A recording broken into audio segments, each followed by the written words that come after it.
I'm a guy who purchased a 380-acre ghost town with a friend. It once was California's largest silver mine, has a population of 4,500, and was known to have a murder a week. Currently it has a population of 1. Ask me anything. Hello Reddit. My name is Brent, and with my friend John purchased the former mining town of Cerro Gordo this past July 13th, Friday the 13th. The town was originally established in 1865, and by 1869 they were pulling 340 tons of bullion out of the mountain for Los Angeles. The silver from Cerro Gordo was responsible for building Los Angeles. The prosperity of Cerro Gordo demanded a larger port city and pushed LA to develop quickly. The Los Angeles News once wrote, "What Los Angeles is mainly due to it. It is the silver cord that binds our present existence. Should it be uncomfortably severed, we would inevitably collapse." In total, there has been over $17 million of minerals pulled from Cerro Gordo. Adjusted for inflation, that number is close to $500 million. It's been a wild ride so far owning a ghost town, and we're having a lot of fun figuring out what to do with it. Will you guys be re-implementing the weekly murders? Given the current population, I believe that would be called suicide, and I absolutely do not want that. Robert is the best thing about the place. Do you wear a top hat and tails and a sash with mayor on it, and set up mannequins on the street, and give bombastic speeches from a balcony of the saloon? Because that's what I would do, every day at noon. Have you ever had a disagreement with your business partner, looked him dead in the eye and told him, "This town isn't big enough for the both of us"? This is the best thing to come of the IAmA. We'll be on the hill next week. I'll let you know how it goes. Are you going to make Westworld? It's been discussed. How much did the town cost, and who is the solitary resident? $1.4 million. The town's one resident is named Robert. Robert originally came to the town 21 years ago to mine the town. He read about it in a mining trade magazine. When he arrived, the former owner was sick, so he adopted more of a caretaker role. So for the past 21 years he has lived on the mountain, protecting the town from the element and any potential looters. The first day I asked Robert if he was ever scared of living up there. He said no, he always had his 2 friends, Smith and Wedson, with him. How did Robert react to this purchase? Robert reacted well. It's mostly business as usual, but given our excitement and energy around the project, we are able to do some things he's wanted to do on the property for a while, but there weren't the time/resources to do in the past. We deeply respect Robert's knowledge of the place and really enjoy being able to spend time with him. Are there actual buildings? Is the town set up for water/sewage/electricity? There are 22 buildings remaining of the original town. We have electricity in septic fields. Water has to be trucked up currently. How much of the original town is standing? Are you planning to reconstruct historically or build contemporary structures instead? There are 22 of the original buildings standing, including the original bunkhouse that housed a lot of the miners and the original hotel/saloon, complete with bullet holes and bloodstains. We plan to restore all the existing buildings, but implement amenities to make it more comfortable for guests, running water, insulation in walls, etc. Since there are 380 acres, we do plan to build some new cabins, 10 or so, but those are a ways off. Did you get the mineral rights, or equivalent of, for the town? And if so, would you turn it into a mining attraction/retreat/holiday park type thing, if it still yields any? All mineral rights transferred as well. The former owners had done some core samples over the years and did not believe that there were any minerals remaining. Robert, caretaker, however, has other ideas. After every rain he hikes the property looking for signs of the long lost vein. So you plan to let people explore a bit, or maybe create ways that people can come and walk the town. We currently offer tours to the public. They are led by our caretaker Robert, who has lived on site for 21 years. His tours are unmatched. You'll learn history and mining process. He was a school teacher before, so his delivery and punchlines are unmatched. Do you pay him now? What are his duties? Robert is on the payroll, mainly being a presence on the property when we aren't there, giving tours when people come, letting us know when something breaks, coordinating people that come up, contractors, etc. Since you own the town, are you allowed to tear the whole thing down to rebuild, or is it protected as a historic site by the state? It isn't technically preserved as a historic site, but there are lots of interested parties in the place. We have absolutely no intention of tearing anything down. The history is why we were attracted to the place, and to us the biggest selling point.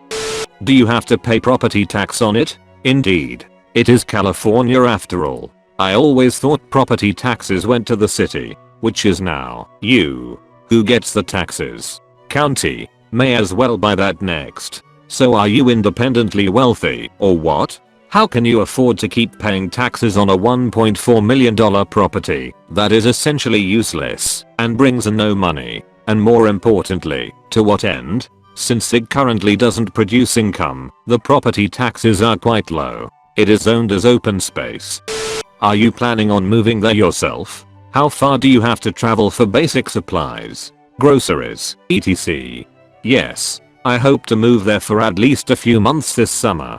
It's really one of the most beautiful places I've been, and I think it is important to spend time on the land to learn about it and see what we should do with it. The town of Lone Pine is about 45 minutes away. They have a grocery store, gas station, hotel, etc. So the town has had a murder a week and now it's just down to Robert. Do you ever wonder there might be more to Robert than you think? This gives me lots of think about. Since you own the town, will you make drugs and prostitution legal? I'm trying to figure where I should go on vacation. Well, you're always welcome up at Cerro Gordo. Come on up. In terms of drugs and prostitution, I believe those fall under more encompassing national regulations, but hey, I'm no narc. My man. How's the view? It's awesome. The majority of the buildings have views of Mount Whitney, tallest peak in continental US. Then the backside of the property has views of Death Valley, lowest point. The high/low is super interesting to me. Have you considered allowing films to shoot there? There have been a few in the past. The intro scene to Iron Man, when they blow Iron Man out of that bunker in Afghanistan, was actually shot at Cerro Gordo's roads.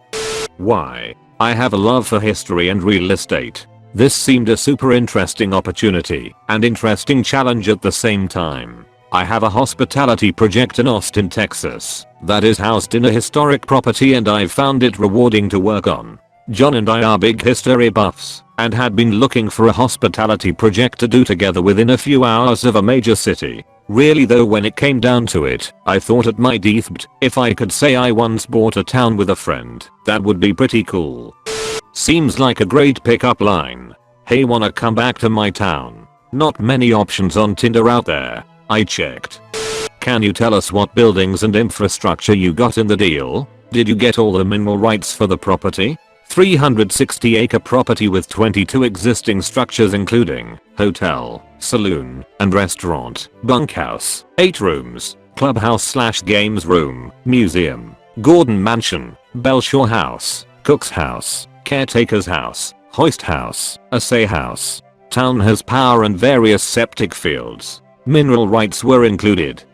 Which of you is the city sheriff and which is the city chief? Undecided. Any suggestions on how to decide? John is definitely a better fighter, but I think I'm quicker. Nerf guns at high noon.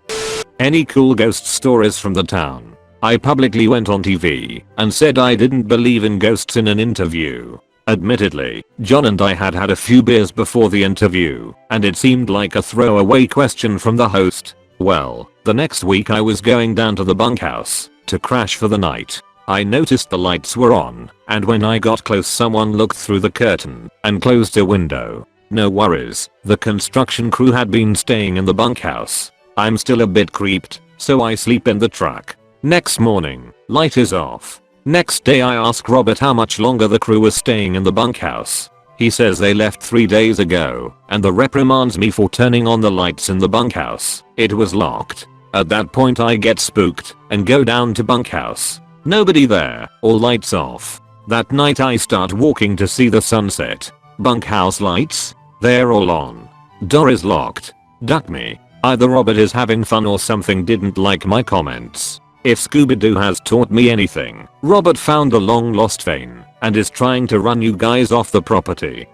Is there any potential / do you have the intention of extracting more minerals from the land? I imagine mining technology has improved, but then I guess, if you were the one to buy it, it probably wasn't economical for a mining company to do so. Apparently the former owners had different mining companies out to do imaging and core samples. They were unsuccessful, but Robert, caretaker, still has faith. He can extract new silver out of their old slag or waste, but at scale it doesn't make financial sense currently. What crazy animals have you seen living in the abandoned buildings? Personally, I've only seen some roadrunners and maybe a ghost. Robert, who has lived there for 21 years, has seen mountain lions in some of the mining tunnels, sheep, deer, and has 2 pet coyotes that he feed every day before I get up. The town is at 8,200 feet in elevation, so it is quite high. How did you feel just before you signed the final document, and how did you felt after? Excited/nervous and excited/nervous. The thing that has really sunk in since owning it is the number of people who the town has impacted over the generations. We took on a big responsibility as well as the new custodians. We don't want to mess it up. It's been really fun learning more and more about the area and the property. Where did the money come from to buy the town? John and I put in essentially our life savings, and we tapped some clients from our other businesses to invest. What's the most fun you've had with all that open space so far? Robert has his explosives license, meaning he can have and keep dynamite as long as it is used for mining purposes. There was an old piece of slag that he wanted to blow up to see if there was silver in it. Blasting that thing with a few sticks of dynamite was something else. What's your favorite building in town or most interesting? Cemetery included, or you don't know where the bodies are buried? Saloon for sure. It looks exactly as you'd imagine a saloon from that era looked. It has spur marks in the floor, bullet holes in the walls, and blood stains on the floor. Really? Check it out.